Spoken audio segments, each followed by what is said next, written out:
आपने भगवान शिव के निवास स्थान हिमालय की वादियों में बसे रहस्यमयी और दिव्य नगर ज्ञानगंज या शंग्रीला से जुड़ी कई कहानियां सुनी होंगी, लेकिन आज हम आपको एक ऐसे रहस्यमयी साधु के बारे में बता रहे हैं जिन्होंने तकरीबन 12 सालों तक ज्ञानगंज में रहकर कई अलौकिक शक्तियां प्राप्त की। उन्होंने ये भी बताया कि ज्ञानगंज में रामायण और महाभारत के वो सारे अस्त्र शस्त्र और दिव्यास्त्र रखे हुए हैं जो कभी युद्ध में इस्तेमाल हुए थे। ज्ञानगंज से लौटने के बाद उन्होंने अपने शिष्यों को कई ऐसे चमत्कार दिखाए जिसे देख किसी को अपनी आंखों पर भरोसा नहीं होता था। दोस्तों, ये हवाई बातें नहीं, इन सभी चमत्कारी घटनाओं का जिक्र एक किताब में किया गया है जिसे नंदलाल गुप्ता ने लिखा था। दोस्तों, ये किताब लिखी गई है स्वामी विशुद्धानंद परमहंस जी पर, जिसका नाम है योगी राजाधिराज स्वामी विशुद्धानंद परमहंस देवा लाइफ एंड फिलॉसफी। ऐसा माना जाता है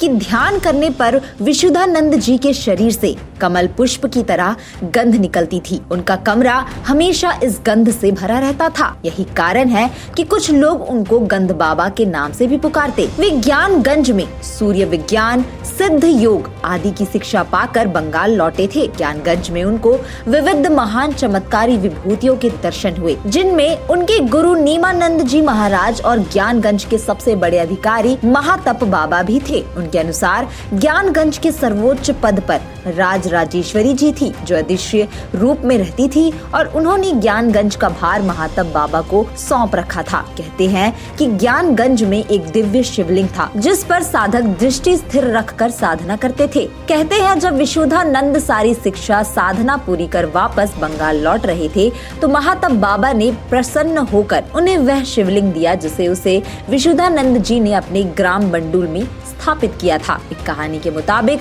विशुद्धानंद जी के पास एक शिष्य आया और बातों ही बातों में उसने विशुद्धानंद जी से एक सवाल पूछा। शिष्य बोला कि मैंने पढ़ा है कि महाभारत काल में महारथियों के पास कई तरह के दिव्यास्त्र हुआ करते थे। किसी में अग्नि जलती थी तो किसी में वर्षा होती थी। अर्जुन जब तीर चलाते तो उसके कई तीर बन जाते और जब दूसरी ओर से कौरव तीर चलाते तो उसमें से अग्नि निकलती थी और उस अग्नि को अर्जुन एक बाण से वर्षा करके बुझा देते। शिष्य ने पूछा, स्वामी जी क्या ये कल्पना है या इसमें कुछ भी सच्चाई है? यह सुनते ही विशुद्धानंद जी ने कहा कि यह बिल्कुल सत्य है। ये सारे अस्त्र शस्त्र ज्ञानगंज में आज भी मौजूद है।